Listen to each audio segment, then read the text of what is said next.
Okay, on to the supply factors. So Baumol cost disease.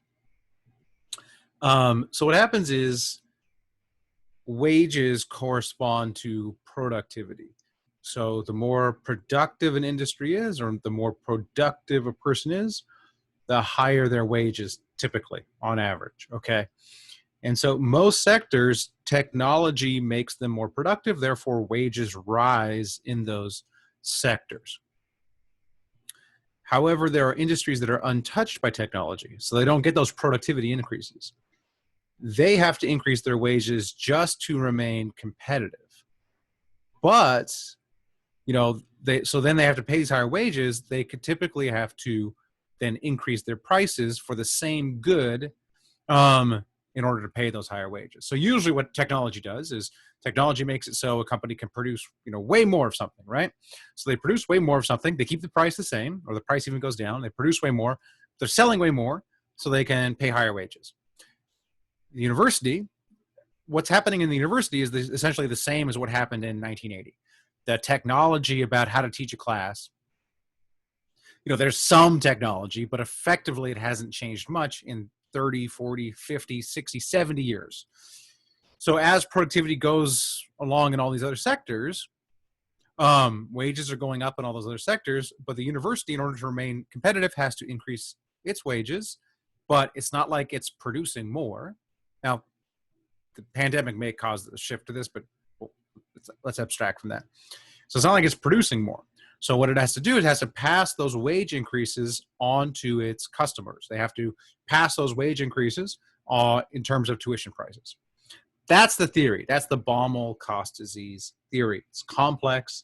That's the theory. You can Google it. You can read about it some more, but that is the theory for why we see these high price increases in college. Actually, this theory also applies to healthcare. There have been cuts in state funds, although these cuts have been relatively small as a percentage of the budget in terms of colleges. Okay, all right. Now, I'm just showing. I'm just classifying these under the inelasticity of college. So it's like housing. Although housing is easier to solve, we just add more houses. It's hard to add more colleges, and it's hard to add enrollments to existing colleges. Although theoretically, this might change with the pandemic. Universities might shift to, having more online classes and then expanding their enrollments. But I don't know, for whatever reason, colleges are reticent to increase their enrollments. I remember I once talked to the housing people at LMU about why they didn't build more student housing. And they were just like, well, there's no demand for it. And I said, what are you talking about? It's like the price of housing in Marina del Rey is, it's skyrocketing. Of course there's demand for housing here. Like the market is yelling at you that there's a massive demand for housing here. You could build, probably 10x like what you're building now and still be able to fill it. And if you couldn't fill it with students, I'm sure you could find people who want to live in Marina del Rey. But anyways, they did not respond to my entreaty to expand the supply of student housing. Similar thing with expanding enrollments. Colleges are like, I don't know, why should we expand enrollments? It's hard, Well, you feasibly could.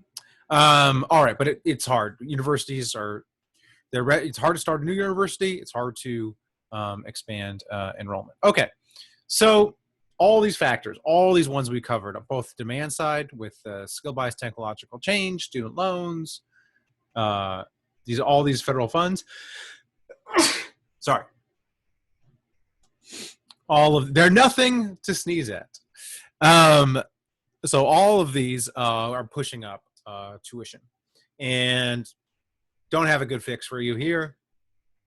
Don't have a good a solution to controlling the cost of college. So just as a side note, essentially having free college or having, having some sort of like public option for colleges that are free does not fix the cost issue. It doesn't fix the cost issue. The tuition would still be high. It's just paid by the government instead of being paid by the students as it is currently. So I'm not making a value judgment on that particular policy option. I'm just saying what I'm talking about here is the expanding price of college, the cost of college, the tuition, how it's increased. Now, I would say there are a couple things that are maybe positive, or maybe a couple advances. So, there's the Lambda school, which is essentially, a technology academy that has a unique pricing model.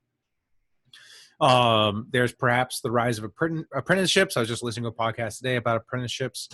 That is potentially a solution. I do think we might see, as a result of the pandemic, colleges expanding enrollment, or expanding maybe some sort of like 2-year option where it's like, here, 2-year online classes, then you come to campus. That type of thing would bring the price down. Different other, cuts to maybe some of the frills at colleges might bring prices down. So, there may be some